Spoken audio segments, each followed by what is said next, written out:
bienvenue dans cette nouvelle vidéo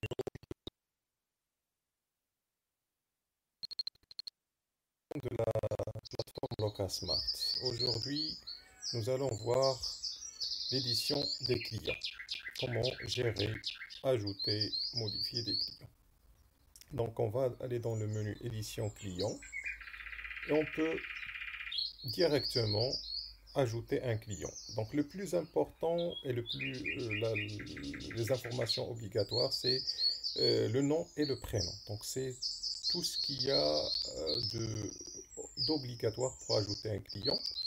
Par exemple, je vais ajouter Monsieur Test de la Test. Je peux ajouter un numéro de téléphone, un email, etc. Donc là, je vais mettre quelque chose d'aléatoire, hein. Je vais pas mettre des informations réelles. Donc je vais mettre 06 1 2 3 4 5 6 7 8 9. Pour l'email, je vais mettre 1 2 3 4 gmail.com.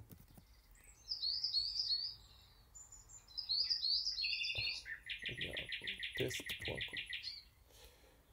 Après, toutes les informations restantes, je peux les mettre ou pas. C'est pas très important. Après, je peux aussi donner des informations sur un feedback sur la fiabilité de ce client nouveau. C'est un client que je connaissais pas, j'ai aucune idée sur sa fiabilité, sinon non fiable ou bien fiable. Et on peut aussi cocher client VIP comme ça, et il peut profiter d'un traitement particulier. On peut ajouter des remarques sur ce client si on veut s'en rappeler plus tard quand on ouvre le dossier de ce client là, ou bien quand on veut créer une nouvelle réservation pour ce client. Déjà, les couleurs, ils vont apparaître dans chaque nouvelle réservation. On va voir l'une de ces couleurs pour nous indiquer, euh, pour nous donner un feedback sur ce client.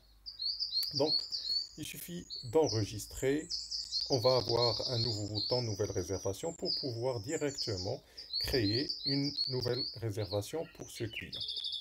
Donc là, vous voyez la couleur verte et la couleur jaune indiquant VIP. Donc on a déjà un feedback sur ce client. Et on peut ajouter un deuxième conducteur, un troisième conducteur. Toutes ces informations concernant l'édition de nouvelles réservations de location, on va les voir dans une autre vidéo euh, de tutoriel. Donc nous, on va revenir maintenant à notre sujet d'aujourd'hui, c'est-à-dire l'édition des clients. Donc maintenant, on peut consulter la liste des clients et on peut chercher directement un client par son nom, par son prénom ou par d'autres informations comme d'autres identifiants particuliers. Donc là, on va faire éditer et on va revenir à la page d'édition de ce client. Donc on peut ajouter d'autres informations comme sa date de naissance, sa nationalité, etc., etc. Donc ça, ce sont juste des calendriers pour choisir la date. Donc là, vous mettez le numéro du document et ici, c'est la date d'expiration du document. Passeport, expiration du passeport, permis de conduire, expiration du permis de conduire. Un client peut aussi servir comme loueur. Déjà, un client peut être un particulier, peut être une entreprise. Bien sûr, si vous mettez entreprise, vous pouvez mettre ici société, hein. Et il peut être d'autres types d'établissements, publics ou privés.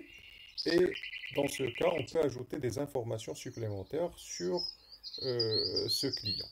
Et un client peut aussi être à la fois client et fournisseur de véhicules. Par exemple, supposons que vous sous-louez des véhicules d'une autre société. Donc là, vous allez entrer la société qui vous fournit les véhicules en tant que client, hein, elle va être saisie comme client.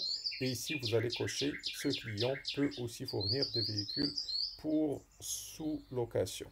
Et donc, quand vous allez créer un nouveau véhicule, vous pouvez l'attribuer à cette société ou bien à ce loueur, à cette personne. Vous pouvez dire que ce véhicule, il ne nous appartient pas, il appartient à telle personne ou à tel loueur. Comme ça, on garde les véhicules de sous-location séparés des véhicules propres à la société. Et ça, on va pouvoir le voir dans une autre vidéo concernant la gestion des véhicules. Et bien sûr, à chaque fois, quand on termine les modifications, on va cliquer sur enregistrer pour que ces données restent de manière permanente. Donc,